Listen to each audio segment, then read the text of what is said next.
Hovoril som s biznis partnerom z Anglicka. Opýtal som sa ho, aký mal týždeň. A on povedal, bol dobrý. Hasili sme požiar v jednej z našich firiem.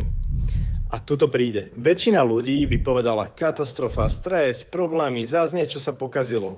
A on povedal, it was good, bolo to super. Nie preto, že je blázon, nie preto, že má rád chaos, ale preto, že pochopil jednu vec.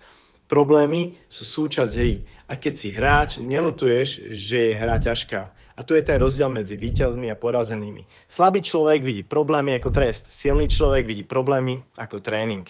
Slabý hovorí, prečo sa to deje mne? Silný hovorí, super, ideme to riešiť. Slabý chce život bez ohňa. Silný vie, že práve oheň formuje charakter, biznis aj úspech.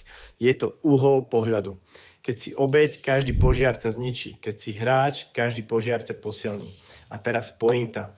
Neexistuje veľký biznis bez veľkých problémov. Neexistuje rast bez frikcie. Neexistuje úspech bez hasenia požiarov. A tu je tá najväčšia lekcia. Nehľadaj život bez problémov. Hľadaj schopnosť riešiť ich spokojom a nadhľadom. Keď sa prestaneš báť ohňa, každý požiar sa stane príležitosťou a nie hrozbou. A odrazu, krízový meeting je šanca vyrásť. Problém je príbeh, nie tragédia.